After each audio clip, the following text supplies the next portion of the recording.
Republican presidential hopefuls met for one final time before the pivotal Iowa caucus.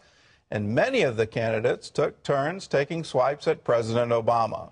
Michelle Bachmann took some swipes at GOP frontrunner Newt Gingrich, and David Brody reports on the whole event.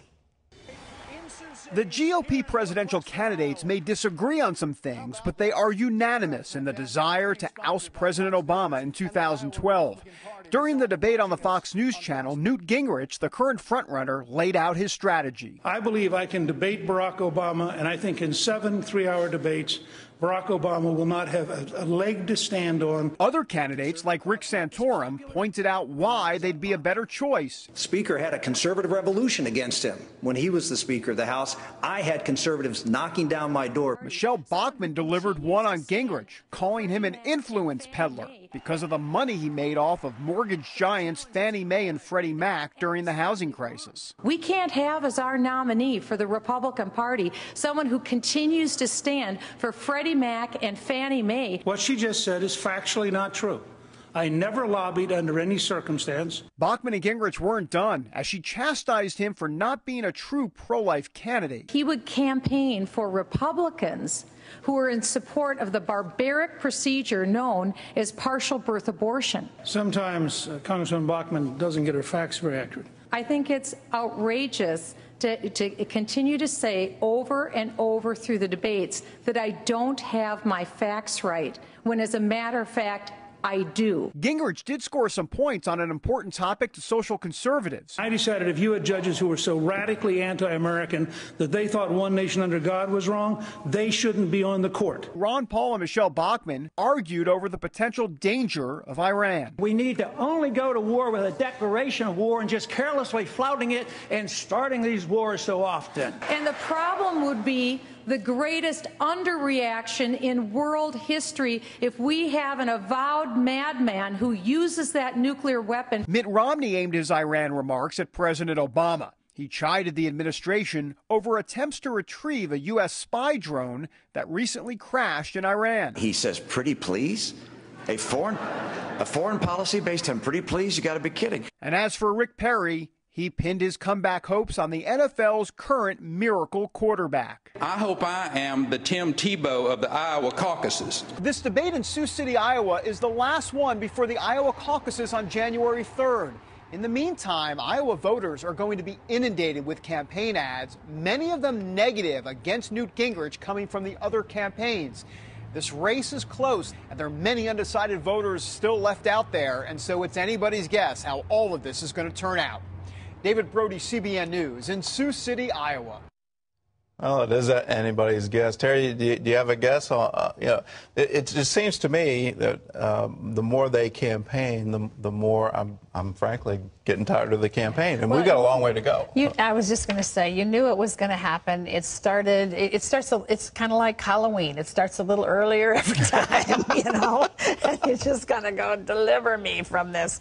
But, I think everybody, many of us anyway, will be glad when the first one is over. I don't know. What do you think's going to happen? I actually think we may, for the first time in decades, end up in a brokered convention because each one of the candidates seems to have a very dedicated voting bloc. So will they be able to use that to attract enough delegates to keep it going all the way to the convention? And with no clear majority winner in the early stages, we could see that, which would be very, very interesting. Yeah, we'll have more of this. All right, Lee Webb has the rest of our top stories from the CBN newsroom. Lee? Gordon, Congress agrees on a spending deal preventing a government shutdown at midnight. Late last night, Democrats agreed to the $1 trillion bill. It will fund the government through next year, but not all Republicans are happy with it. Some are angry over budget compromises that weakened pro-life legislation. If we had a new pro-life majority, which we do have in the House, that should have been reflected in our budget priorities we talked about. We passed legislation defunding Planned Parenthood. They're still going to receive nearly $300 million to the federal government. The largest abortion provider in the country will still get federal dollars. The House is expected to approve the measure today, and the Senate will likely follow suit. Well, you can't go far these days without hearing the name Tim Tebow. As you heard Rick Perry during the debate last night in Iowa, even brought his name up. The Denver Broncos quarterback has even gotten non-football fans to pay attention. And even his critics are admitting there's something special about his miraculous comebacks known as Tebow Time. The experts said Tebow should never have been a first-round draft pick. He doesn't have the throwing mechanics or footwork of an elite pro. And by his own admission, he looks miserable for 3/4 of a game. But the fourth quarter is a different matter. Down 10-0 last week against the Chicago Bears, Tebow led his team to a history-making fourth straight overtime win as kicker Matt Prater booted 2 long field goals to tie and then win the game. You know, if you believe, unbelievable things can sometimes be possible. And I think that's pretty special that we have a team that constantly believes in each other. It's the believing and Tebow's very visible projection of his Christian faith that make him such a polarizing figure. His sideline prayer stance produced a new verb, to Tebow. Other NFL players and some in the media have mocked him for it. Sometimes the hate is all about, I don't want to be uncomfortable. I don't want to see a standard that I'm not able to live, and I want to see people fail because it makes me feel better, which is a very sad statement on who we are. But Mental notes that Tebow's heroics on and off the field are creating fans among those who don't even care about football. And there was all this talk from the women saying, I can't get enough of Tim Tebow on TV. And I think it's because we're so desperate in our country to have a hero, to have somebody that we can look up to, somebody who has good character and is actually going to run the race well. Mental says a real test for Tebow will come when the winning streak ends, and he can show grace in losing as well as in the storybook comebacks. Before Tebow became a starter, CBN's Sean Brown asked him about how he should be defined. He is real and he cares about people, and it's not all about scoring touchdowns or being famous or anything like that, but it's about relationships, it's about making a difference in people's lives, and at the end of the day, it's about glorifying God. Tim Tebow is the real deal, but perhaps his biggest test comes this Sunday in Denver when the Broncos play host to the powerhouse New England Patriots. But on the other side of the world, Tim is preparing to build a children's hospital in the Philippines, where he was born to missionary parents. A tangible expression of Christian unity is on display in Savannah, Georgia. Christ Church is one of many that broke away from the liberal Episcopal Church several years ago, but it lost its legal battle to stay in the historic building where they worshiped since colonial days. They held their final worship service there last week. Afterwards, the pastors and members marched down the street and were greeted by members of Independent Presbyterian Church. That congregation has taken them in while Christ Church looks for a new home. The pastor of Independent Presbyterian, Terry Johnson, said, "Because your God is our God, because your Christ is our Christ, your gospel our gospel, we would like you to understand our buildings are your buildings." And later in the 700 Club, we will have a report on why many young people are now being drawn to traditional churches like the Anglican Church. Many residents of the Holy Land face serious hardship, especially at this time of year. That's why CBN is sharing the love of God with them in a very practical way. Chris Mitchell explains. This banquet held last year at the First Baptist Church in Bethlehem was made possible through the gifts of CBN partners. It's a ministry CBN has provided for years, and this year is no exception. CBN stand with us in Bethlehem and over the years in so many things. Steve Corey is the church's assistant pastor.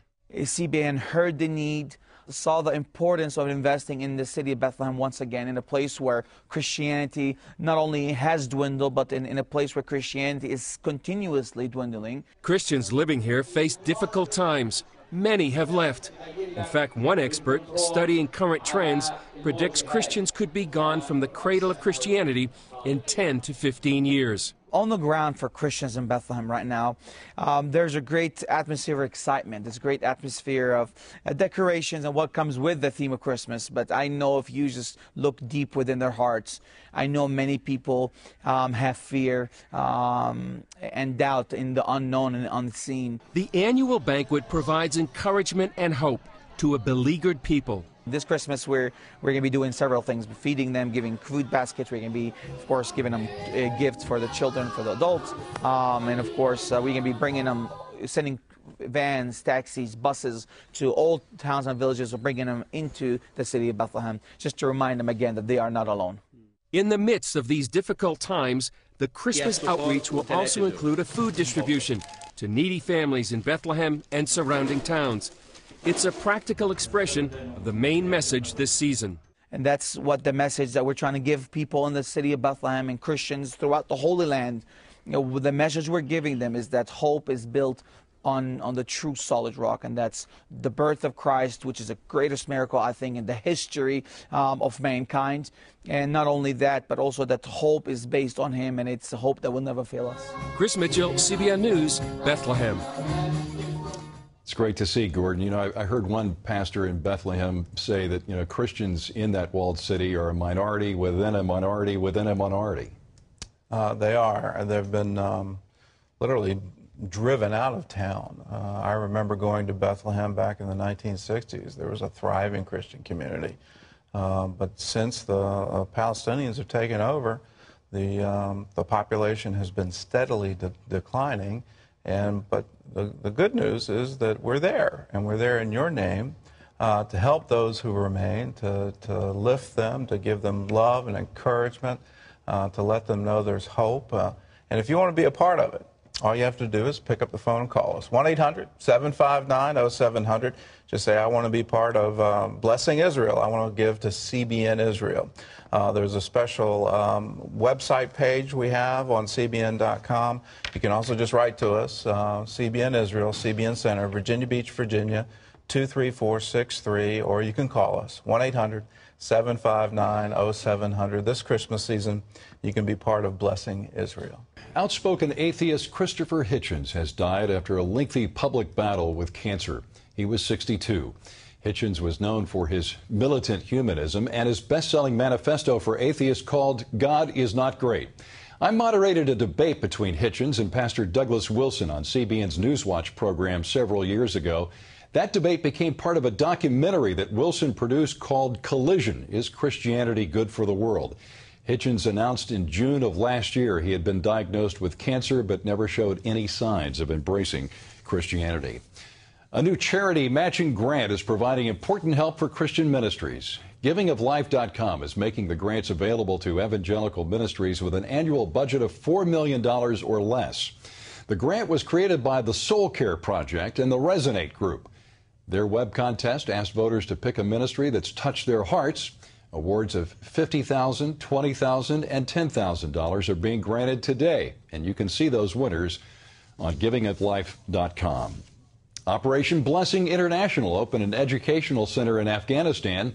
Many families in Kabul are living in poverty and cannot afford to send their children to school. Operation Blessing partnered with a center there to provide free classes. The center now offers preschool through 5th grade. Children are taught creative skills and how to read and write. And you can find out more about Operation Blessing by going to its website at ob.org.